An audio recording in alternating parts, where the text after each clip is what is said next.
लगभग 82 एकड़ में फैले राजस्थान के किशनगढ़ डंपिंग यार्ड में मार्बल कचरा डंप करने के लिए हर 10 मिनट में एक ट्रक आता है। कुछ ही दूरी पर एक जेसीबी मार्बल कचरे के पहाड़ों में खुदाई कर रही है। तेज रफ्तार वाले ट्रक और तेज हवाएं काफी धूल उड़ा रही थीं और वहां मौजूद हर व्यक्ति का दम घुट रहा था। लेकिन ये सब उस 3000 लोगों की भीड़ के लिए बहुत कम मायने रखता था, जो इस साइट पर एक परफेक्ट सेल्फी या रील बनाने के लिए पूरे भारत से आए थे। उस रविवार को कुछ आदमी शाहरुख खान की तरह पोज दे रहे थे तो कुछ महिलाएं स्टाइलिश गॉगल्स लगाकर सेल्फी ले रही थी। बच्चे आंखें मलते हुए इधर उधर खेल रहे थे।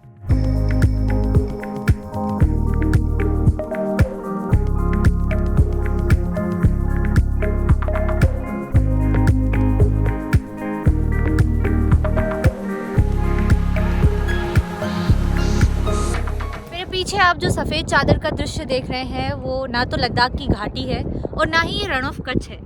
दरअसल ये एशिया की सबसे बड़ी मार्बल इंडस्ट्री का डंपिंग यार्ड है, जहां हर रोज़ लगभग 3000 लोग एक परफेक्ट फ़ोटो, परफेक्ट सेल्फी या फिर परफेक्ट रील के लिए आते हैं। आपको पहली बार कब पता चला था इस जगह का? 2 साल पहले पता लगा मेरे को, बट आने का टाइम आज मिला। हाँ जी, वो पता कैसे चला? सोशल मीडिया या अखबार? सोशल मीडिया पे रील्स वगैरह देखे थे हमने, बाकी दोस्त लोग थे मेरे यहाँ पे। हाँ, उनके थ्रू देखा हमने, उन्होंने बताया कि वन टाइम वॉच है, मतलब अच्छा है। वन टाइम वॉच है। अच्छा, और आप अपनी पूरी फैमिली के साथ आए? फैमिली कैसा लगा आपको आके? बहुत अच्छा लगा। कुछ इसकी खासियत बताना चाहेंगे कि खासियत क्या बताएं, मतलब ठीक है, अच्छा है। मतलब जो लोग शिमला मनाली नहीं जा सकते वो एक्चुअल में मतलब स्नो का यहाँ पे फील ले सकते हैं यहाँ पे आके। अच्छा, लेकिन ये एक्चुअली ये तो टॉक्सिक वेस्ट है मार्बल का। इतनी धूल मिट्टी और इसमें डॉक्टर्स बोलते हैं कि कैंसर से होने वाले कुछ बीमारियां भी हो सकती है वगैरह वगैरह। आपको ये अवेयरनेस मतलब लोगों में दिखी है जो आने वाले? किसी ने आपने नहीं, मास्क वगैरह किसी ने लगा नहीं रखा। हाँ, by the way long time अगर आप यहाँ रुकोगे तो प्रॉब्लम है। तो प्रॉब्लम है। हाँ, घंटे 2 घंटे रुके तो आप मतलब जाके अपना मतलब पानी से गुल्ला कर सकते हो या हाँ, हाँ, ठीक है, घंटे 2 घंटे का ज़्यादा हार्मफुल नहीं है। लेकिन ऐसा नहीं है कि ये नकली बर्फ की घाटी सिर्फ गरीब और मिडिल क्लास लोगों के लिए सस्ते शिमला मनाली के तौर पर जाना जाता है।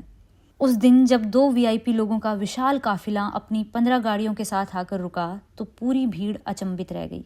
काफिले की एक गाड़ी से एक सीनियर आईपीएस अधिकारी उतरे तो दूसरी गाड़ी से सरकार के कोई मंत्री। अधिकारी सफेद घोड़े राजा की पीठ पर सवार होकर इधर उधर टहलने निकल गए और उनके पीछे पीछे 2 सिपाही हाथ में फोन लिए हाँफते हुए चलने लगे। हर कोई जितनी हो सके उतनी तस्वीरें लेने की कोशिश कर रहा था। लेकिन एशिया की सबसे बड़ी मार्बल इंडस्ट्री के इस डंपिंग यार्ड की रील डेस्टिनेशन में बदलने की कहानी कोई अलग मामला नहीं है। आज ड्रोन शूट का क्रेज बढ़ने से दिल्ली में प्रदूषित यमुना, पटना के असहनीय ट्रैफिक जाम और उत्तराखंड के भूतहा गांव भी रील में तब्दील होकर लाखों करोड़ों व्यूज लाते हैं। स्क्रीन की दूसरी ओर बैठा इंसान रील्स को देखकर फोमो यानी fear of missing out feel करता है। लेकिन किशनगढ़ की इस जहरीली बंजर भूमि के फैसिनेटिंग वीडियो फ्री में नहीं है। पिछले कुछ 4-5 सालों में जब यहाँ पर भीड़ लगने लगी, जेन जी से लेकर वीआईपी, अफसर, नेता और आसपास की महिलाएं यहाँ पर पिकनिक मनाने आने लगे, अपना फोटोशूट कराने आने लगे, तो मार्बल एसोसिएशन ने इस जगह का ब्यूटिफिकेशन कराया। उन्होंने यहाँ जो है बाउंड्री बनवाई, उन्होंने यहाँ पर 7-8 गार्ड तैनात किए। इसके साथ साथ उन्होंने फीस लेना चालू किया, यानी आप अगर एक प्री वेडिंग शूट कराना चाहते हैं या आप एक कैमरा कैरी कर रहे हैं तो आपको 5100 रुपये देने पड़ेंगे पर डे, या अगर कोई गाना शूट करना चाहते हैं या कोई फिल्म शूट कर रहे हैं तो आपका जो किराया है वो पर डे 21,000 रुपये होगा। और जो मार्बल एसोसिएशन है वो इस पर्यावरण शुल्क जो वो यहाँ की 1200 यूनिट से इकट्ठा करती है और जो इस फीस से वो इकट्ठा करती है वो धनराशि यहाँ के डेवलपमेंट यानी सड़क बनाने, अस्पताल बनाने में यूज़ करती है, ऐसा उनका कहना है। किशनगढ़ मार्बल एसोसिएशन के सीईओ एसआर शर्मा ने लोगों को डंपिंग यार्ड तक पहुंचाने के लिए रेवेन्यू इकट्ठा करने की बात पर गर्व महसूस करते हुए कहा कि किसने सोचा होगा कि एक डंपिंग यार्ड से भी रेवेन्यू कमाया जा सकता है। हम लोग तो भारत के लिए रोल मॉडल हैं। तो मार्बल के इस कचरे के पहाड़ की कहानी आखिरकार शुरू कब होती है? दरअसल 1980 के दशक में जब राजस्थान राज्य औद्योगिक विकास एवं निवेश निगम यानी रीको ने मार्बल एसोसिएशन को 2 डंपिंग प्लॉट अलॉट किए तो 30 साल पहले यहाँ पहला मार्बल का कचरा डंप किया गया था और धीरे धीरे ये सफेद पहाड़ की शक्ल लेते चला गया। कचरे के पहाड़ और इंडस्ट्री का कारोबार इतना बड़ा है कि यहाँ मार्बल को काटने की कम से कम 1200 यूनिट हैं। यहाँ पर 4500 से अधिक रजिस्टर्ड व्यापारी हैं जो 25,000 से ज़्यादा मजदूरों को रोजगार देते हैं। भले ही आधिकारिक तौर पर ये साइट 50 किलोमीटर की दायरे में फैली हुई है, लेकिन शर्मा का कहना है कि जब रीको के पास कमर्शियल लैंड कम पड़ गई तो व्यापारियों ने आसपास के गांवों से खेती वाली जमीन को ही कमर्शियल लैंड में तब्दील कराकर वहां भी मार्बल का बिजनेस शुरू कर दिया। सालों तक इस डंपिंग यार्ड पर किसी ने ध्यान नहीं दिया था, लेकिन 2015 में चीजें बदल गई। 2014 में एक कपल ने अपना प्री वेडिंग शूट यहाँ कराया था और उसके ठीक एक साल बाद जब कॉमेडियन कपिल शर्मा अपनी पहली फिल्म किस किस को प्यार करूं के एक गाने की शूटिंग करने के लिए यहाँ आए तो लगभग 8,000 से ज्यादा लोगों की भीड़ ने उन्हें घेर लिया। कपिल शर्मा तो शूट के बाद मुंबई चले गए, लेकिन इस डंपिंग यार्ड को एक पहचान मिल गई। धीरे धीरे आसपास के इलाकों में ये बात फैल गई और लोग रोजी रोटी कमाने अपने ऊंटों, घोड़ों और खाने के स्टॉल्स लेकर यहाँ सेट पर आ गए। फिर यहाँ हर रोज भीड़ का जमावड़ा लगने लगा।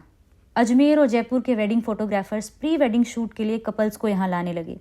देखते ही देखते पंजाबी और राजस्थानी म्यूजिक इंडस्ट्री भी यहाँ सस्ते सफेद पहाड़ों की खोज में आने लगी। व्हाइट वाला घोड़ा जो उसका नाम है राजा। हाँ। ये शेरा है। हाँ। और वो बादल है। अच्छा। दोनों घोड़ों ने ये रिश्ता क्या कहलाता है में काम किया है और बहुत सारे एल्बम्स में शूट किया है इन्होंने। यहाँ पे शूटिंग हुई थी क्या रिश्ता एक? हाँ, ये रिश्ता कहलाता है, ये शूट किए अपन ने शूट किया घोड़े, ये रिश्ता कहलाता है शूट। तो आप यहाँ पर आपके मतलब परिवार के लोग कितने लोग एम्प्लॉयड हैं यहाँ पे, कितने लोग काम करते हैं? हम 4-5 जनों की लेबर है। हाँ। जो हम घोड़े का स्टाफ है। अच्छा, और कितने बजे सुबह आते हैं आप यहाँ?